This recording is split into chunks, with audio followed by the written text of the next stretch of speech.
O rapper Oruan foi preso pela polícia. Mas por que ele foi abordado? Será que isso foi estratégia de marketing? A gente até viu que tem uma lei anti-Oruan por aí, tem a ver com isso também? Não sei, a gente vai trazer todas as informações para você agora no plantão do Meteoro.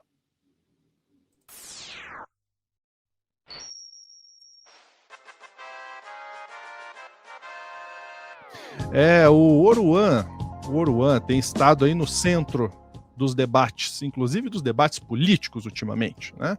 Ele que é um rapper aí com histórias, seu pai é do crime organizado, foi do crime organizado ou ainda é, né? Eu vou trazer aqui a Day Oliveira para explicar tudinho isso pra gente, explicar quem é Oruan, explicar o que aconteceu, que ele foi preso e todos os detalhes. Day, é contigo. Oi, Lúcio. Então, antes de falar do Oruan, vou falar do Mauro, tá? E para quem não sabe, é só inverter o nome Oruan que vocês vão saber quem é Mauro. A gente tem que fazer um debate aí de CPF versus CNPJ. Eu acho que esse é o principal ponto quando a gente debate sobre uma pessoa, um personagem, um artista. Por quê? Porque a gente tem aí uma pessoa de 23 anos que eu não sou aquele ser que passa pano para jovens dizendo, é só um menino, não sou essa pessoa, tá?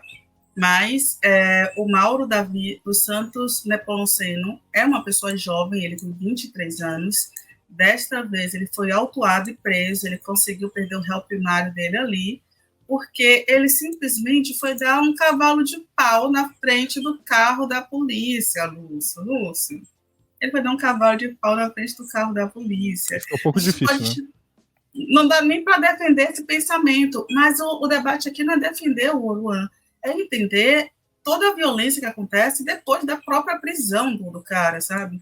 O Oruan é uma pessoa que já vem sendo perseguida pela extrema-direita, pelo MBL. Ele, inclusive, agora é apontado de ter feito essa estratégia de um cavalo de pau na frente da polícia como uma estratégia de marketing para lançar uma música. Por quê? Porque aí teve um detalhe, tá? Enquanto o Oruan estava preso, a sua equipe fez o quê? Lançou um álbum que já estava produzido, que já estava pronto. Essa música, um álbum, perdão, uma música. A música foi lançada justamente no momento da prisão do Oruan, e ele foi ali liberado porque o crime foi de menor potencial ofensivo, ele foi acusado de direção perigosa, teve que pagar um valor de 40 salários mínimos, mais ou menos 60 mil reais, pouco mais de 60 mil reais, que não é tanto assim para ter um rendimento, um faturamento como ele tem recebido nos últimos meses.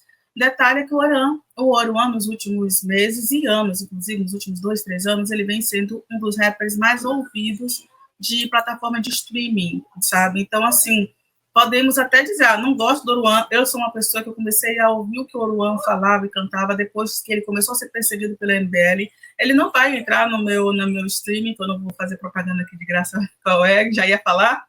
Ele não vai entrar ali na minha lista também do YouTube, eu não tenho interesse nenhum em ouvir no meu dia a dia o Oruan, não é algo que eu gosto de ouvir, eu não gosto de trap, mas é inegável que ele vem sofrendo uma perseguição.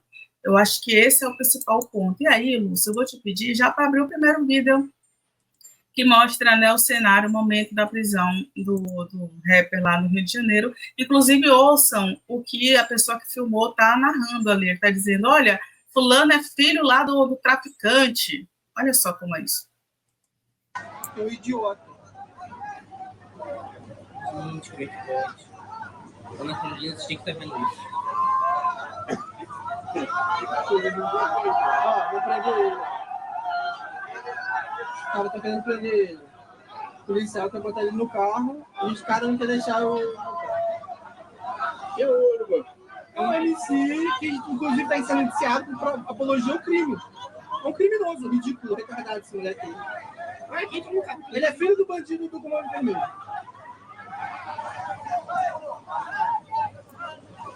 Pronto, é isso, Lúcio. É isso, né? As pessoas colocam que ele é filho do bandido do Comando Vermelho, mas eu gosto muito de pontuar isso.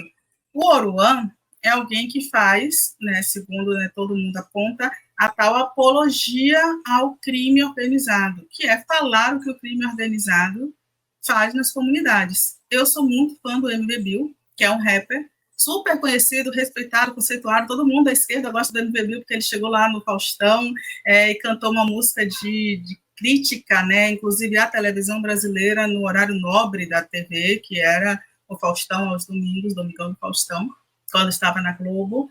E o MV Bill tem uma música que chama Soldado do Morro, que faz justamente uma narrativa ali, a toda a história de um jovem que é soldado e sabe que, sendo soldado do morro, ou seja, estando dentro do crime organizado, ele vai morrer em algum momento.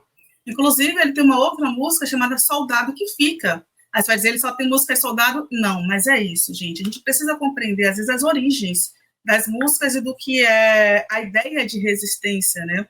Às vezes você canta o que você conhece, o que você vê. Ah, mas ele saiu, ele tá morando em Alphaville, isso quer dizer nada, sabe? Uma coisa é você cantar o que você vê, e aí tem gente, inclusive, que quando ouvia o rap dos anos 90, que é esse rap da antiga base do MV Bill, assim como Racionais, falava que era apologia, assim como a galera ouve o Planet Hemp e diz que é apologia a drogas.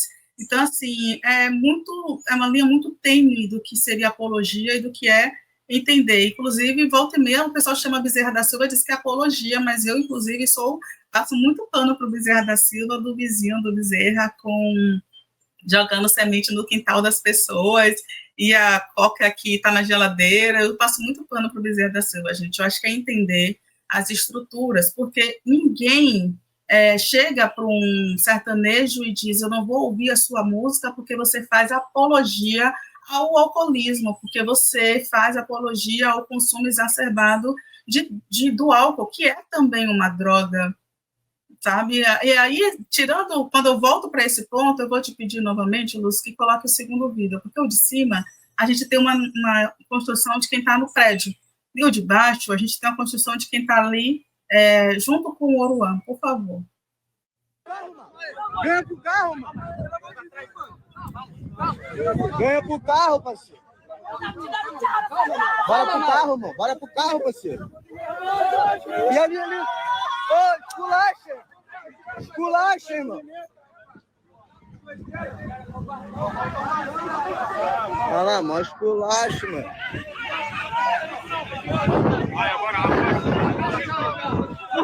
Sem esculachar o menor, mano. Sem esculachar o menor, parceiro. Sem esculachar o menor. Bora, mano. Ele que é o motorista. Ih, não, solta o menor. Vai levar o menor, não. Vai levar, não. Isso, Lúcio, porque eu trouxe até esse ponto aí, porque se não fosse uma pessoa famosa, isso aí tinha acabado em merda, literalmente. Eu não vou utilizar o termo para falar sobre isso, não, tá? Quando se identifica quem é o motorista, vai muita gente para cima, né? Fica aquele tumulto ali, e o policial ele simplesmente saca uma arma para conter uma multidão. A gente precisa entender que polícia violenta é essa que saca uma arma para conter uma pessoa.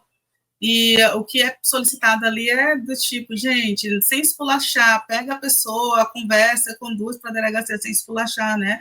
E aí, depois que os amigos percebem que, de fato, o Luan vai ser preso, todo mundo fica em desespero. Mas, assim, gente, não dá para defender quem faz um cavalo de pau na frente da polícia, tá? Tem esse ponto também. E aí ele vai para a delegacia e aí a reviravolta, tá? Quando a música dele é divulgada nas plataformas, as pessoas começam a dizer, Lúcio, que é jogada de marketing. Eu vou te pedir para trazer um trechinho da matéria da Band, só para a gente finalizar, né, que justamente o Oruan, ele, na delegacia, ele deu um depoimento dizendo que ele sabe que ele fez besteira. Primeiro, ainda bem que ele reconhece que ele fez besteira. E aí eu vou te pedir para soltar um trechinho. Preso na tarde de ontem, como vocês disseram, na Barra da Tijuca, zona oeste do Rio. Isso tudo aconteceu na orla da Praia da Barra, Avenida Lúcio Costa. Como dá para ver nas imagens, ele foi flagrado dando um cavalo de pau bem em frente a uma viatura da Polícia Militar. Ele, então, foi detido pelos policiais. Havia ali alguns fãs do cantor em volta. Houve até um princípio de tumulto e um dos policiais chegou a usar spray de pimenta para tentar conter os ânimos. Ele foi para a delegacia, ficou algumas horas na delegacia da região, delegacia da Barra, e em seguida pagou uma fiança de 40 salários, o equivalente a R$60 mil. Inclusive, um colega dele, Orochi, também rapper, chegou a comparecer à delegacia, defendeu o rapper, defendeu o Oruan. mas ele em seguida foi liberado horas depois, já durante a noite. Existe a suspeita, inclusive da polícia, de que tudo isso não tenha sido mais do que uma ação de marketing. Ele tenha sido preso de propósito, justamente para lançar um álbum em seguida, como foi o que aconteceu. Horas depois ele lançou um álbum, divulgou nas redes sociais. Então a polícia suspeita de que tudo isso tenha sido uma ação de marketing. A gente lembra que o Oruan é o Mauro Davi dos Santos Nepomuceno, filho de um dos chefes do Comando Vermelho, o Marcinho VP, que está preso desde 1996. O Oruan tem, inclusive, tatuagens em homenagem ao pai, também ao traficante Elias Maluco, que foi condenado pela morte do jornalista Tim Lopes. Recentemente, Oruan foi, inclusive, alvo de projetos de lei com o objetivo de combater a contratação de artistas, eventos, shows que fizessem apologia ao crime organizado ou ao uso de drogas. É o caso de São Paulo, também aqui no Rio de Janeiro. Há 2 dias foi protocolado um projeto de lei do tipo, que ficou conhecido como Lei Anti-Oruan. Nesse momento, aqui no Rio de Janeiro, esse projeto ainda está tramitando. Acho que é só esse que é o ponto importante. Quando as pessoas falam, né, do Oruan, ele tem uma tatuagem do pai, que é um traficante. E é para ele fazer o quê? Para tirar o nome dos registros e fingir que ele não nasceu do pai? Não sei. E aí, volto para a mesma coisa que eu falei do começo. As pessoas confundem CPF com CNPJ, né? O Mauro, quando ele nasceu, o pai, que é o Marcinho VP, de fato, o líder do Comando Vermelho, já estava preso. E eu acho que é super comum qualquer pessoa que foi criada sem o pai sentir saudade do pai e das figuras paternas, figuras masculinas ali, que estavam próximas, inclusive os amigos do pai. Ah, mas era traficante. Gente, é o mundo dele. E todo o resto, quanto a isso, é puro suco de preconceito mesmo. É o pai do cara, e ninguém questiona isso. Se questiona, por exemplo, quando você escolhe um líder como um Adolf Hitler para idealizar e fazer tatuagem desse cara. Outra coisa é quando você é filho da pessoa, que não tem muito o que ser feito. Você já você nasceu dali. E o segundo ponto, que é justamente o fato do Mauro não ter sido acusado pelo... O pessoal está até comentando aqui, o Elias Maluco é tio, sim, é isso, família, amigos.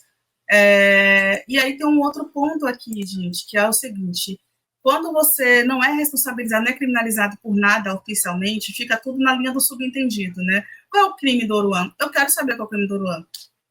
Não tem crime do Oruan, porque até o momento em que a polícia, o Ministério Público não tem um indiciamento policial, ele não tem nenhum crime, ele não responde na justiça, agora vai responder pela direção perigosa, mas ele não responde na polícia por absolutamente nada. O que ele canta pode ser ruim, é de mau gosto, é de péssimo tom, mas ele e várias outras pessoas estão cantando. Então, por que ele se tornou alvo, inclusive, daqueles que se dizem progressistas, com esses ataques? E são ataques muito, muito,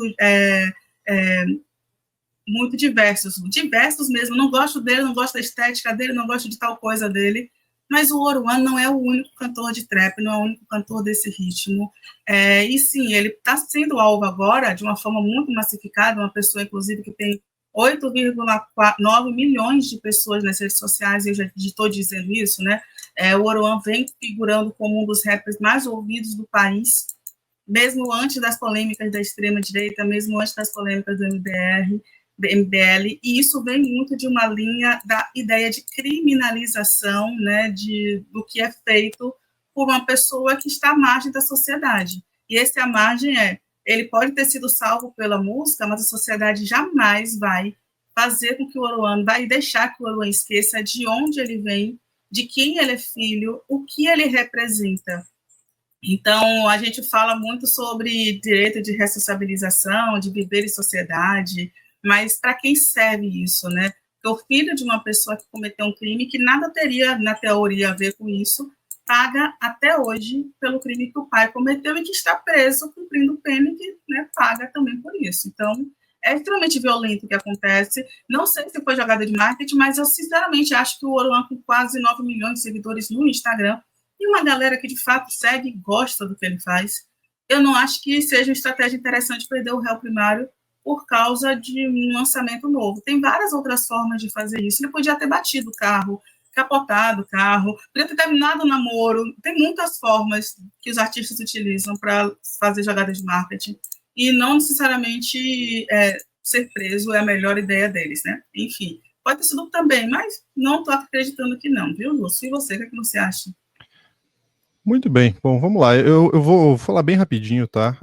Acho que é o primeiro ponto de todos aqui, né? Não, a gente não apoia nenhum tipo de crime, né? Acho que isso é um ponto principal. Não, eu não apoio nenhum tipo de crime. Acho horroroso o que o pai e o tio do Oruan fizeram, aliás, durante toda a sua vida. É horroroso, são criminosos, estão presos por isso. Perfeito. Se o Oruan cometeu um crime, ele tem que ir preso. Se ele não cometeu, não tem que ir preso, né? Acho que é bem claro, né, minha gente? Acho que é bem claro. Tá muito claro isso. Em relação à música, não, eu particularmente não gosto da música do Oruan, mas gosto musical aí a gente vai entrar uma outra seara de discussão. Gosto não se discute, gosto musical não se discute, né? Em relação à pessoa Oruan, se ele não cometeu nenhum crime até agora ao que parece cometeu, né? Então ele foi detido como deveria ser. Ponto. Né? Então, acho que existe muito também, é claro que ele aproveitou a imagem ali, me parece sim muito marketing que ele fez, né? Aproveitou esse marketing, mas essas leis anti-Oruan também é tudo marketing de lá, tá? É tudo marketing de lá. Porque as pessoas falam, né? Não, mas eu não consigo nem saber desse cara, não consigo ouvir nem a música desse cara. No ano que lançou o filme Tropa de Elite, tinha uma música que falava: no Morro do Dendê é ruim de invadir, nós que os alemãos vamos se divertir. Eu ouvia muita gente cantando essa música, e nunca vi ninguém fazer uma lei anti essa música. Né? A gente também teve casos de jogadores de futebol que foram condenados e muita gente queria nos seus times, torcer por eles nos seus times, ou técnicos de futebol. Tem gente que atropelou e matou e virou político, né? Então, gente, o que a gente tem que pensar aqui é que eu entendo, eu não estou defendendo o Oruan, eu não tenho por que defender o Oruan. Não sou advogado dele, não gosto das músicas dele, e se ele cometeu algum crime, tem que pagar por isso. Seu pai, seu tio, se cometeu um crime, tem que pagar por isso também. Ah, mas ele não é uma boa influência para os meus filhos. Não deixe seus filhos ouvirem a música dele. Né? Então eu não sei por que também que a gente entra nessa questão de vocês estão defendendo. Eu não estou defendendo o Oruan em nenhum momento. A Dai, até onde eu sei, também não está defendendo. Então cada um tem sua opinião aqui. Eu não gosto da pessoa Oruan pelos meus motivos. O que o tio e o pai dele fizeram, eu acho um absurdo. Se ele tem tatuagem ou não, aí é um problema dele, né? Mas aí não dá pra gente também trazer aqui, não, porque o Lúcio e a Daiane estão defendendo o bandido. Não, a gente em momento nenhum defendeu nenhum tipo de bandidagem, nenhum tipo de crime, muito pelo contrário. Né? Detalhe, tá, Lúcio? Eu li aqui no chat, desculpe te cortar, mas eu li aqui no chat uma coisa que eu não consigo deixar passar, que é o seguinte: bandidos brancos e estrangeiros como Al Capone são tidos como heróis. Só isso mesmo. Pois é. Então, comentários falando que a gente está defendendo o bandido, eu não vou aceitar, tá, gente? Não vou aceitar, porque isso não aconteceu em nenhum momento. A gente discutiu aqui em um outro corte, esse corte já está ficando grande, inclusive, a gente discutiu em um outro corte sobre aquela tal da lei anti-Oruan, que não é uma questão de... Vocês acham mesmo que o lado de lá está preocupado? Eu acabei de citar uma música muito antiga aqui, que falava sobre traficantes, sobre morro, sobre confronto com a polícia, né? Vocês acham que eles estão preocupados? Esses dias saiu, inclusive, um outro políticozinho aí querendo fazer uma lei anti-Anitta por apresentações de cunho erótico. Então, gente, coloca a mão na cabeça. Né? Coloca a mão na cabeça. Esse pessoal aí não está querendo nenhum tipo de proteção, não está querendo nada disso. Eles estão fazendo o marketing político deles. Estão querendo ganhar em cima desse movimento, dessa movimentação toda. Mas não tem aqui ninguém defendendo crime, nem bandido, nem nada. Dai, ficamos por aqui? Ficamos, Lúcio. Maravilha. Na tela para vocês QR Code para se tornar membro do Clube do Fim. Um grande abraço.